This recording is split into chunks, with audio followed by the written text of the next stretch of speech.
Houston, let's get in the loop. Great day, great day! Oh, give me some juice, baby!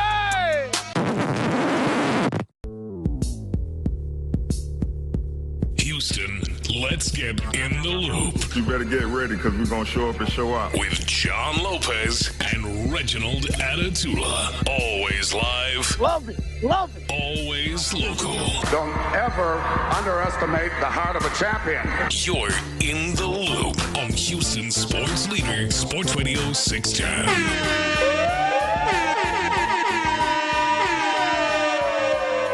Yes, indeed, you're in the loop. That's John Lopez. I am Reginald Adetula. Of course, Figgy Fig in the producer room feeling comfortable. I'm back. You back where you're supposed to be. You back home. I'm back home, man. And I'm back home, man. It's good to be here, H-Town. How you living? How you doing? Fantastic. What a weekend to be alive. That's for dang sure. Good weekend. And look, man, excited to be in the loop with you fine fellas and all the 610 listeners. And look, man, I'm excited for the new look of this program.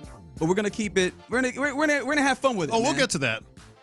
Okay. We'll get to that real soon here. All right. Excellent. Next 3 minutes, 5 minutes, something like that. Lopez sound like he up to something. Oh, man. we are. We're ready. He's scheming already. We're ready. We stay scheming here. And look, get involved with the program. That's always one thing I'm going to ask for. Mm-hmm. So get involved with the program. You can do that a few ways. Catch us on YouTube, Sports Radio 610, twitch.tv/Sports Radio 610, or the text line 713-572-4610. And let's start with, look, big time weekend because you had a Texans dress rehearsal, not just a preseason game, dress rehearsal. You got to see a lot of starters in there. Obviously, C.J. Stroud doing his thing for an entire quarter. Would it be fair to say that the standout, the dude who you could say had the podium game of sorts, would be John Mechie? Oh, that's absolutely fair. Absolutely fair. You know, one thing I always walk away, and our listeners, the listeners always know, I walk away from the stadium, walk away from the TV if it's a road game, and I'm always like, all right, what's the story here? What's the big takeaway? Mr. Writer Man. Your journalistic roots. Yeah. What's the banner headline, so to speak? And there's a banner headline for me, but the banner headline might be a little bit different than for you or for Figgy or for our listeners. My walk away, my takeaway was, all right, boys, that's it. All right, boys, that's it. See you September 8th. I don't want to see these starters anymore. They have the joint practice on Thursday with the Rams. Yes, sir. Let's do that, and then let's get ready because it was that good. Now, the subhead is absolutely John Mechie. Okay. I think it's absolutely something else, too, but we'll get to that a little later. But John Mechie, like, I had him DOA. I mean, I had him maybe not even on the roster, probably not even on the roster, but he's there. And it was a huge game for him. It was a huge game for all of us who were fans of John Mechie, the guy. Yeah. But you couldn't have asked for more. I mean, that's what you want in a so-called third preseason game. I know they have four, but third preseason game, second for most teams, is the one where you're like, all right, who's going to stand out? Who's going to put a stake in the ground, so to speak, and get it done? I think that was John Mechie. Yeah, John Mechie third. Led all receivers in this game, 6 receptions, 68 yards, and a tutty. And one of the things that was really great about this is I know that he's not necessarily shown well thus far in camp, and you're basically operating with him as a rookie because he has not been able to be on the field due to, a lot of off-the-field issues, including dealing with cancer, right? One of those big things that affects a lot of people. And it's been kind of frustrating after all of that time. Now he gets on the field, and you hadn't seen it show up, especially with drops, those types of things. None of those were issues. 7 targets, 6 receptions, and he looked really comfortable. He looked really fluid. He looked like the dude that you drafted out of Alabama. Well, and I'm looking at it now, and yes, this is a complete change for me. I'm saying that right up front because I didn't even have him on the roster. But I started looking at what he did, and I'm like, you know who the top 3 receivers are. You know Noah Brown's going to be on this team. I'm pretty sure Steven Sims is going to be on this team because he's a kick returner and does so much on special teams. So that's 5. So then you're looking at 6, 7, 8, and I'm looking at it like this. Robert Woods, you know what he is, and you know what the ceiling is for him. I think you know the ceiling for Ben Skoranek. They've been in the league. Yeah. You know where their apex is. You know how high they're going to be on the roster. I think John Mechie, what he showed us is, yes, it is in there. Yes, he can be that guy, and we don't know his upside. So I think that's why he's vaulting up and climbing the ranks, because, like, he has, to me, for this team, a higher upside than the guys we already know where they, how good they can be. I hear you there. And so let us know. Again, 713-572-4610. What do you think that this game did for the wide receiver room? Because John, you're talking about a big swing that you're making from that dude's not on this roster to now he's definitely in there for you. Or in the mix for sure. Okay, in the Big mix. time. I think that's fair. Yeah. And let me not misrepresent your perspective on this, right? I don't want to do that to you. But yeah, man, like wide receiver, this is one of the best teams when it comes to a wide receiver room. This room, you have a great problem, but it is a problem still because you have to determine out of all of these capable wide receivers, you need to figure out which, well, first of all, 5, 6, 7 are you going to keep? And I know this team, the path to victory on offense is passing the football. Yes, and thank you. We'll talk more about the rushing game later, right? But you have one of the better young quarterbacks in the league. You might say the best young quarterback in the league, and we don't have time to, well, I guess we got a lot of time. We're here till 2 p.m. To quibble about, the quarterback and those types of things. But with that being the case, like, you need to have the right amount of guys, and you have to have the right ones slotted in there. And we know, I think, look, the three-headed monster, when you talk about wide receiving core itself, your starters are set, right? Yeah. You mentioned Steven Sims. I think that's a really interesting one because, obviously, what he gives you in the return game is huge. In fact, even in this game against the Giants, absolutely, he looked really good. I mean, and that says something because I thought, and let me ask you this, I thought with the new kickoff, we'd see more of the Steven Sims types returns, but we haven't seen very many of those in the preseason. Put a pin in that. Okay. Because I really feel like we want to talk about that, but you're new here. Oh, okay, yeah, that's fair. You know what? Let's do that. A word. Yeah. Look, I was like, look, man, I'm in Houston. Texas fans are listening. This is the home of the Houston Texans Sports Radio 610. We got to talk about the Texans, but you know what? I get it. Like, who is this dude that's talking? Hey, you're gonna find our listeners are loyal, man, and our listeners are all about what we do here. Figgy, I feel like we shouldn't bury the lead here. We got Reginald. I'm sure I'm going to call him Reggie more than I should. Which is cool. It don't hurt my feelings anyway. I'm sure I'm going to call you Reggie more, but we got Reginald Adetula here. And if you saw my tweet this morning and the loopholes, the listeners are all about this. Like, who is this guy? Why am I listening to him? He sounds good. He's got the juice. He's got the sound. And first text I look at as we're going in here, and you can text us 713-572-4610. Let's not bury the lead here, man. This is a new era of In the Loop. And I know, Figgy, you're excited. I'm excited. And, hell, my family yesterday, we had a little birthday get-together for my daughter-in-law. And they're like, tomorrow, right? So tomorrow, right? Tell me about him, right? Tell me about him. Oh, y'all were waiting on me like the 1st and the 15th. Yeah. Okay. Excellent. Yeah. And so let's I hate this, and we're going to get to this later. I asked Figgy some questions on Friday, trying to answer them for you, because we had a little bit of insight. We've kind of been hanging out here and there before we started this show today, and I'm like, I hate those questions that are like, well, tell me about yourself. Tell me about yourself, young man. When someone asks me that, I'm like, well, I am John. I mean, right. So let's not go there. I'm not going to ask the questions until later. But you got to be pumped up for this, and this is home for you, man. Yeah. Born and raised here up to a point. I moved out of the city probably about 13. Yeah. But I mean, I was born in Memorial Hospital off of Beach Nut back in the day. So like this is where I'm from, Southwest, out to A-Leaf, out to Sugar Land. Houston is home. So I'm super excited to be back.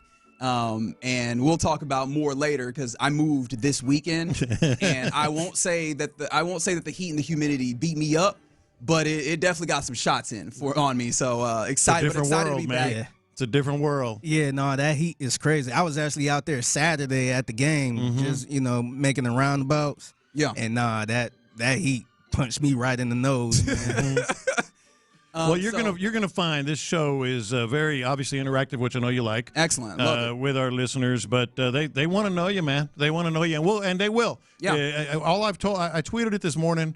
You guys are going to be really, really happy. All kidding aside, Reggie, I've worked with a lot of different people, and Reggie is a shooting star. Like it's we're lucky. to have you. And, I won't go into all the questions, but tell me something about you and Houston that made you want to come back. Ooh. That's you just hit me with I put you on the a spot. tough one here. I put you on the spot. Well, one thing I will tell all the listeners as I try and find the right answer for you, if you want to know more about me, we'll do that later in the program. Yeah. Go ahead and timestamp that for 1:40 p.m. And if you want to, we'll do kind of like if you are on Reddit or if you're familiar with Reddit, they have what they call AMAs, Ask Me Anythings. Yeah. And so we'll kind of do something a little like that. John, and you have some questions. Yeah. Figgy, you have some questions. And then I imagine also our listeners have a lot of questions. So during the show, if you want to text in and ask those, I think that we'll kind of hold on to them. And then at 1:40 p.m. today, I'll do my best to answer But those. I didn't want to make it an official. We're really happy to have you, man. Man, I'm happy to be here. Excited to get to work and talk about the Texans, the Astros, the Rockets, and all the other things that are here. The Dynamo. I'm a soccer guy, letting you know. Yeah. Okay. Unfortunately, Manchester United, but Glory. we can look past that. Man, it's an opportunity to be on a great station and talk about some great teams. But look, man, home is home, man. Yeah. I've lived in various places in the state of Texas over the 32 years of my life. Yes, I'm 32 years of age. And I've never at any given point thought of calling any of the other places home. Yeah. Than Houston. So this is an opportunity to be home and do the work that I love in this place and get connected with the great fans, right? Yeah. The great fans in this area. And so that's what we're going to do. So you and my middle son are the same age. Okay. Yeah. So should I call you Pops then? No, God, no. No? Okay. God, no. All right. Only if you're mad. Only if you're mad at me. Well, one thing I'm not mad at, to get back to the sports of this all, is this wide receiver room. So what do you think the wide receiver room looks like now that John Mechie had this particular type of game? And I feel like when you're building a room, like you could just go and get, and we haven't figured out exactly what the number is, 6, 7 of the best wide receivers, but you also have to consider like the roles that they exist in, right? I'm feeling 7.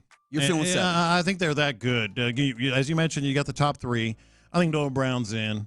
I think Steven Sims in. That's 5. You certain on Noah Brown then? I'm pretty sure Okay. they love the way he blocks. You know, whatever. Hey, that matters. He had a couple good games last season. And he's had a couple of good games. As long as, and a couple really good games last year. Let's not short my man Noah Brown with this, but as long as the blocking isn't the situation where this is the nice thing that we have to say about you because we don't have other nice things. It's one of the things I love in sports is when it's like, I always point to, and all due respect to Iman Shumpert, and I know I'm crossing sports. I know exactly. Iman Shumpert. He's a defensive specialist. Yes, when he was with the Knicks, they always called him defense specialist, and I was like, no, he's not. We just don't have anything else that we can talk about with you. So my go-to is Ira Newble. Yes. He's a defensive specialist. Yeah. Like, this dog cannot shoot. He just can't do nothing. And that's not the thing that you're saying with Noah Brown. He is capable of affecting. No, the he game. can make a big play, have a big game, all that stuff. So there's 5.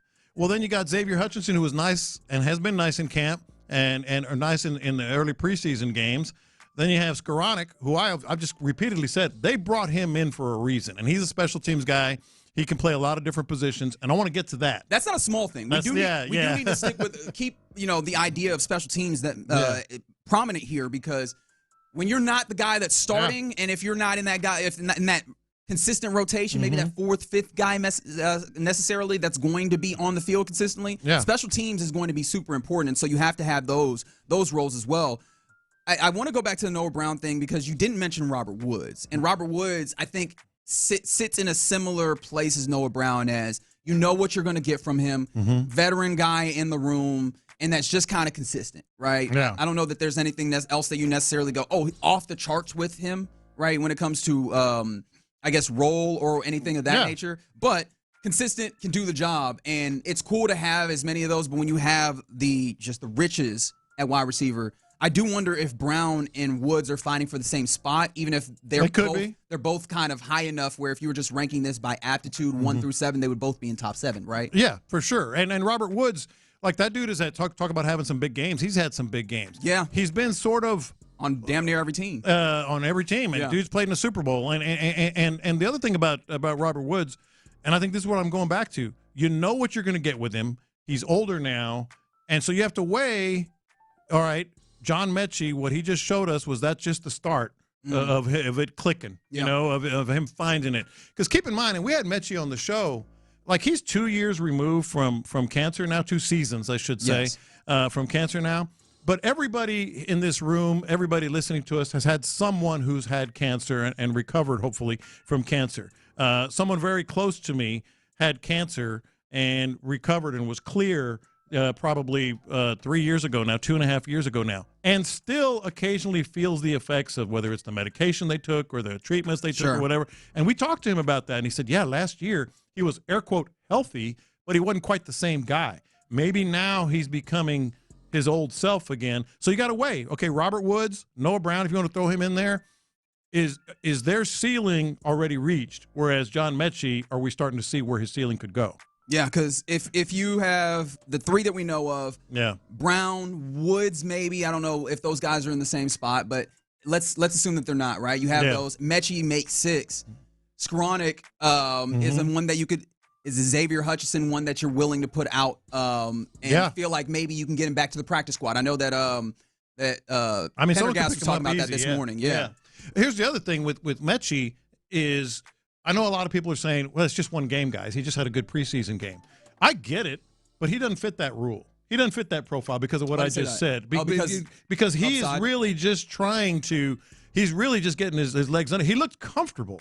And I haven't seen him look comfortable. Yeah, that is a good point. 3 seasons. Yeah, he looked really comfortable on the field there. And on the text line from the 832 asked, can you keep 7 wide receivers and 4 running backs? That's from Gus and Katie. And that's going to be the question. We'll talk about that more as we continue in the loop on today. But, yeah, that's going to be the question. But if you get down to 6 or 7, someone like Ben Skowronek, this is where his, position flex in a way comes in, because he can kind of be a de facto fullback at times as long as he does that job along with the special teams. Mentioned fullback, because you're going to have to steal a position somewhere if you keep 7. And we're going to get into this, but 7 receivers means you got to cut somewhere else, and it might be the fullback, might be a very familiar name. But I'm with you. I actually think that he's definitely in the mix in a big way, and Mechie is definitely in a place where now you feel comfortable. Proof of concept is a phrase that I like using a lot, and you drafted him with the idea that he is a very talented wide receiver that has the opportunity of upside. Yeah.